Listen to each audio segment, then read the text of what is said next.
Resident Evil 3 and taking things slow. Resident Evil 3's release earlier this year was met with incredible decisiveness. The remake, as many people are seemingly in agreement with, throws most of its content out the window in favour for time. I'm sure you've seen people complain endlessly about the famous clock tower level being replaced with a one-off boss fight arena.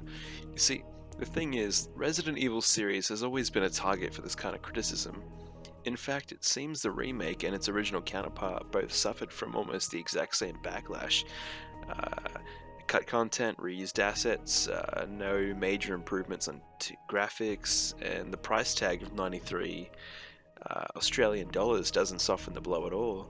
It's at this point where the remake is overshadowed by its original, where some speedrunners and diehard fans just stick to the original as they see the remake as nothing more than a lesser clone of its true form, that being the original. Which is a shame, because the remake could have been the best Resident Evil game we have ever gotten. The second gameplay is fantastic. Dodging feels great, shooting is fun, and there aren't too many sections in the game that feel cheap.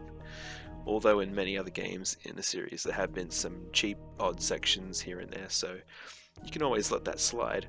I'm not mad at 3-make, I'm just disappointed. 3-make feels rushed. It is rushed, and it leaves a salty taste in everyone's mouth because of it. There are some people out there who enjoy a salty taste, but those few fans aren't enough to keep the game afloat forever. And because of that, 3-make falls flat for a reason that is no fault of its own. 2-make was and is amazing. The remake of 2 changed the way remakes and remasters are handled from then on in the gaming world forever. Now fans of intellectual properties won't settle for garbage remakes and remasters anymore. Games like 3-make would always fall under scrutiny from now on. Remakes like 3-make could never survive under today's climate. Now that video game audiences are waking up to bad consumerism practices and malicious intents brought on by publishers, Capcom, as a faceless corporate company, seems to be getting better at their transparency and commitment to consumer-safer practices. Something that I've noticed about Capcom games, they have really good track record with games, and then they have one stinker, then the next are really good. Then there's one stinker, then one really good one, an okay one, and a great, few games, so on and so forth. RE8 could be Capcom's last chance at redemption, like how RE4 saved the series for a few years.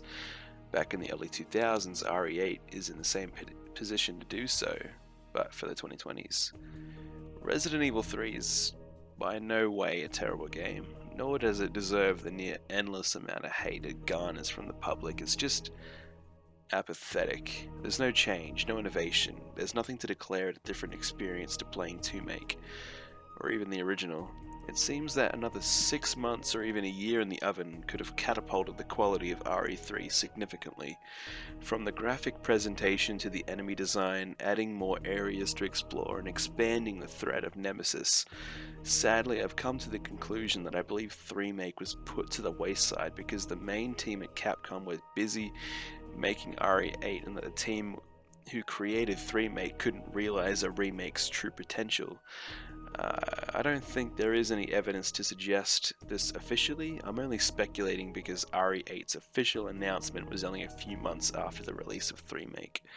So either Capcom threw out 3-make as quickly as possible for a cash grab off the heightened success of 2-make, or in an equally saddening case, 3-make was created by a B team with severely lowered budget and an agonizing time constraint. In either scenario, Capcom looks bad either way. If anyone has any official statements of why 3-make was rushed so fast out the door, or if there is any confirmation I was right, let me know. The Resident Evil series, as well as Capcom, are in a tricky situation with their fans and the general public right now. While nobody is outright frustrated with Capcom, Capcom does need to make sure that RE8 is polished and released in a timely manner, as the very fate of the Resident Evil series hangs in the balance. It is scheduled for an early 2021 release, and while that isn't a terrible time frame to shoot for, if it can release early and is completely ready to go, I would say shadow drop it immediately. Capcom needs to be back in the good graces with its fans and public, like Capcom was during the release of 2Make. I don't think Capcom would necessarily go bankrupt if RE8 is a stinker, but if it is a stinker, then Capcom could potentially turn away all new fans and all new money. Capcom is one of the leading companies when it comes to transparency and general safe consumer practices in the market right now. They've had a consistently good relation with their fans. If Capcom is as smart of a company as I think they are, they've learned their lesson for 3 Make and now know that well made and fun games will always outperform shameless and soulless cash grabs. Thank you for having a little squiz at what I had to say. I don't usually do video essay types, but I guess if you enjoyed what you saw, maybe I could do another one. I don't know. I got some ideas if you want some. I don't know. Maybe I might do one, who knows. With or without your permission. But thank you. Thank you very much. And I'll see you later. Thank you.